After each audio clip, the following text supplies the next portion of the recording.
everyone, I'm Dr. Lee Davenport, and what a treat I have for you today. I feel like when Googling community advocate, the 2022 Atlanta Realtors Association president, Karen Hatcher, should be on the first page.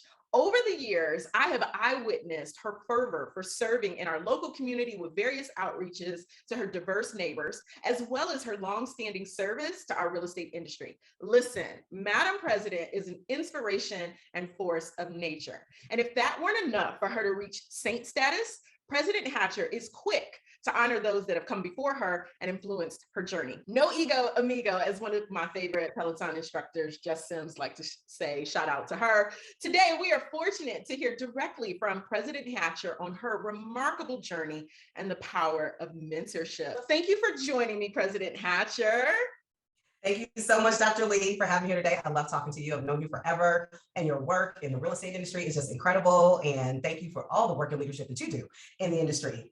I thought it was so funny that you did the intro and said about me coming up at the top of the page for diversity and inclusion and all the work in that space. I have been getting a lot of calls to talk about diversity and inclusion, even from companies outside of real estate. So I find that really interesting. It says a lot about where we are today. It says a lot about where we've come, and super exciting. So thank you so much for having me today. Yes, thank you again. And see, I'm not the only one. I wasn't just blowing smoke. I meant that. So I'd love to hear that not only are you being recognized for your work, but it sounds like companies and our industry and those outside of our industry, they're really serious about this journey and the changes. So I love to hear that. Well, tell us more about your journey. Who has mentored or sponsored you on your realtor leadership journey in particular? And maybe even what are some of the nuggets they taught you? Give us some of the juice, the secrets. Yeah, it's so interesting. You talk about mentorship along a realtor journey, and a lot of my mentoring actually came out of the realtor organization. When it comes, we've had this conversation amongst leadership at ARA, which is so funny because some people will say that they were like picked out, that they were approached and people offered them mentorship. And I found that it was always from people that didn't look like me. And so I spoke up and said to them like, hey, I don't know that everybody gets those opportunities. And so when you say that, it's kind of like, well, that didn't happen to me. I like to say that I didn't directly have a mentor at ARA, but I had a nurturer. And I would say the person that nurtured me the most, because I look at mentorship like someone who had like set meetings, they were coaching me, advising me along the way. And I didn't necessarily have that, but I did have a nurturer, and that nurturer would have to be Bill Rawlings. He nurtured me along the way in terms of encouragement. When I did things right, he made sure to let me know.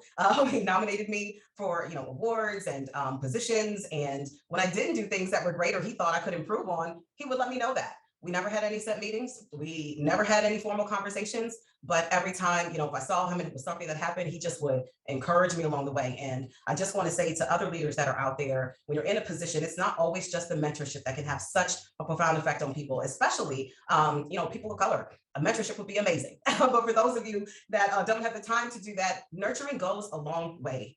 You don't know how much it meant to me to just get that encouragement, those few words, that small 5-minute to 10-minute exchange of conversation in a hallway after a meeting, just saying, you really did a great job. You're really good at X, Y, and Z.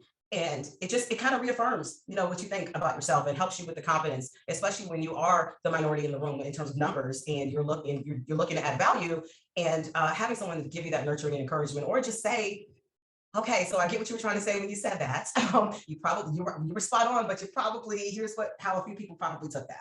And so I would learn and understand my audience more so I can deliver my message more effectively next time. So that nurturing was huge to me from the realtor organization. I would also be remiss to not acknowledge I was a part of our Leadership Academy. It was Leadership Academy at that time. It's now our ARA Emerging Leaders Program. I was in the class of 2014.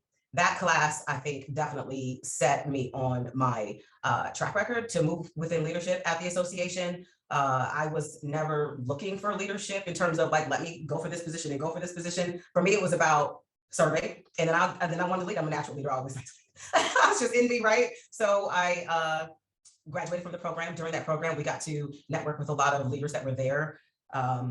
Also, after that, I was able to move on into leadership positions. And throughout that process, I had continued nurtureship. I also want to say that even though I wasn't directly mentored in the realtor organization, that seeing people that looked like me in leadership was huge. The very first person I saw was Serena Henry. She was on board of directors, and then she was in executive. I loved everything about her presentation, her leadership, her skill set. Every time she spoke, she was so charismatic. She was the first one who made me want to get into leadership. And then there was Kristen Ross. She was on the board of directors, and I knew her from my days at Clark Atlanta University, where her and I went together. We actually met freshman year, and so that wasn't necessarily a mentorship. But when you do see people that look like you, it also makes you want to, be involved in, add in the numbers. Oh, my heart is full, and I just got to pause for a moment, do an air horn. For Bill, for Serena, for Christian. For those of you that don't know, the Institute of Real Estate Management is also governed by NAR, and they offer the CPM designation, the ARM designation, and various other, real estate management designations. And as you know, in my company, I specialize in property management. So these women, and I'd have to say Dr. Debbie Phillips, I first met her when I was in grad school, getting my MBA in real estate, and she was like, you have to join IREM. She made me come to a luncheon. She sponsored my student membership. She paid for it and was like, you have to come and you got to meet everyone. And she just, brought me right in, ushered me right to Deborah Westfall, who was the second person I would name. And then from there, I met Velda Simpson. And those three women have, even to this day, not only do they nurture me, but they have mentored me. They have coached me. They guided me along to getting my CPM. I now even have sent my operations manager through IREM. He just actually got his ARM designation. So it's funny how this wasn't necessarily in the realtor organization, but it is governed by NAR. So I would say you can lend your talents and volunteer at any of the NAR affiliate groups, and you are going to find some sort of mentorship program or mentorship opportunity. Lastly, I just wouldn't be my full authentic self if I didn't say that throughout my journey, along with the volunteer mentorship that I've received and the nurturing, I also paid for coaching when I needed it. There were times when I was launching my brokerage that I paid for coaching, and I just wanted step-by-step guidance. And then when I'm building out certain portions of my business, I pay for coaching as well in terms of operations and you name it. I pay for coaching. That for me has been instrumental in getting me to where I want to get to faster. And so I just want to put that out there for you all, that there's times when it's all volunteer and there's times when it paid, but I would not be authentic if I didn't tell you that I have 3 kids since I've been licensed. I got licensed the same year I got married. I have been buying and flipping and building real estate along with having 3 kids, and 2 of those being a set of twins, and launching my own brokerage. So for me to sit here and say that all of that was achieved through only volunteer mentorship would not be true. So there is definitely a time and a place for hiring a paid coach to get you to where you need to faster. And sometimes that is the best route to go at times, coupled with the volunteer mentorship that you get at the Realtor Associations. That is amazing, President Hatcher. It's so great to know that not only have you had people nurture you and pour into your business just out of the goodness of their heart, is what it sounds like, then you've also gone a step further. You've gone that extra mile, and you've been willing to even seek out resources to get you where you are today. So let's talk about that. Tell us, where are you today? Tell us about this journey. You just shared it briefly, but tell us about, okay, so you got married, you started in real estate, and here we are in 2022. You are the first Atlanta Realtors Association president who is a millennial, one, and who's also the first Black woman. So you are a history maker. How did you get here to 2022? Lead us up to it. Thank you so much. Being president, I'm honored to serve in this role for our association. I'm honored to be the first millennial. I actually didn't realize it until you told me. It was so funny because people always immediately want to go to race and color, and the fact that I'm a boutique brokerage, that was also key for me. I wanted to represent boutique brokerages in leadership. At our association, we oftentimes had larger, retail companies that were present, and I wanted to encourage more boutique broker owners to be included in the conversation, to find time to give back to the association and understand that they also have a voice. And coupled with that inclusion, I was just recently appointed to be the vice chair for the NAR Small Broker Committee. It is a brand new committee that just started this year, which I'm super excited about because based on a survey, 80% of brokers are small brokers, have less than 8 agents. Who knew? Until they filled out the survey, right? So that was huge. And we quickly realized that, you can throw a dart anywhere on the map and find a boutique brokerage, but you could not throw a dart anywhere on the map and find a large retail brokerage. So there are needs that boutique brokerages need, and we have a voice, and there's different challenges that we face. So that was, I think, being a millennial and pursuing the leadership opportunities, and I would say just speaking out, using my voice. Millennials, sometimes we get a bad rap, right?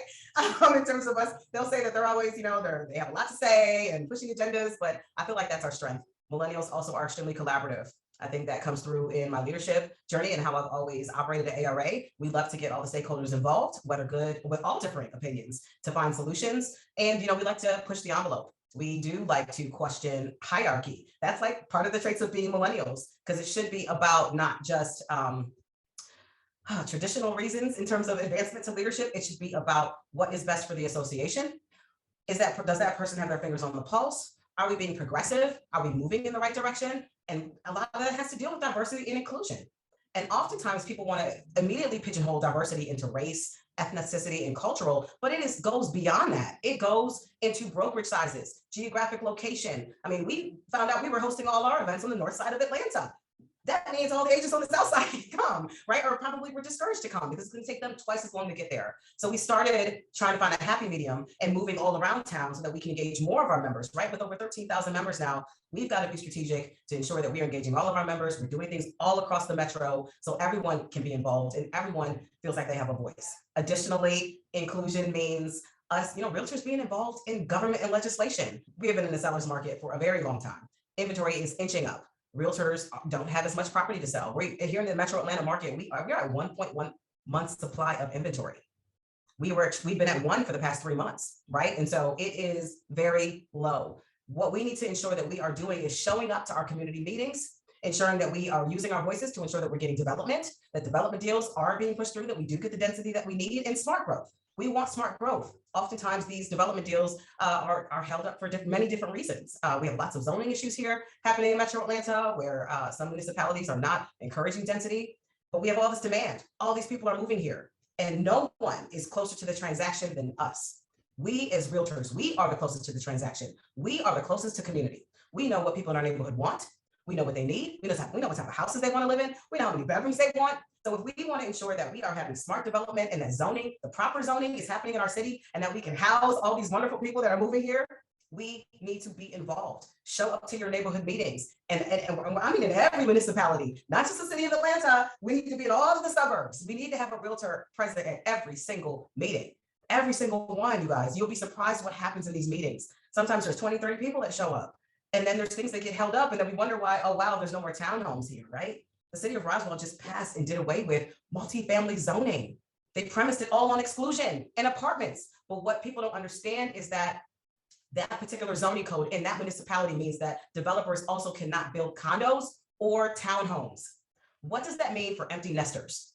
That when they're finished having children and all their kids have graduated and they don't want to take care of a big house anymore and they want to downsize and still live in the neighborhood that they have been living in for the past several decades, they don't have a condo to downsize to because developers can't come in and build senior living because there's no more multifamily zoning. And it's all premised because of exclusionary, we call this exclusionary zoning, right? When you say, no, only single family. Now we need more realtors there to make sure that we're saying, hey, that is exclusionary zoning. We need diversity in housing stock. We have to be inclusive of all types of property. Density in zoning allows property costs for developers to be reduced, therefore resulting in a, yes, smaller square footage property attached, but attainable housing prices for a sector of people, whether they are younger, one-person household, single parent, or empty nesters, right? You never know what happens in life. You may at some point need to downsize. And when you do, you should have a diversity of housing stock to choose from. But if we continue to develop only single-family lots or have suburban areas with minimum lot sizes of 2 acres and minimum square footage of homes that are just too high, it's going to cost builders too much money to develop, and you're going to exclude more and more people from attaining the dream of homeownership. And I totally went off on a soapbox, but it's very important to me to ensure that we are included in the conversation, that we are adding value to our city leaders and to our community and educating our neighbors as to why this is good for the community. Because sometimes they don't see the long-term picture. We do that, right? Because this is what we do for a living. And we need to educate them to ensure that we are building and developing healthy, growing cities and that we have a seat at the table. We also are guardians of the American dream. It is important for us to remain guardians of that. And that requires us to be included and involved in any and all real estate related conversations. And we need everybody. Everybody is a stakeholder. So all groups of people, NARUP, Empire, NARUB, the Alliance, WCR, ARIA, we need to know what issues matter to you so we can ensure home ownership for all. With me on all social platforms at property_ninja. And you can also keep up with me at KarenHatcher.com.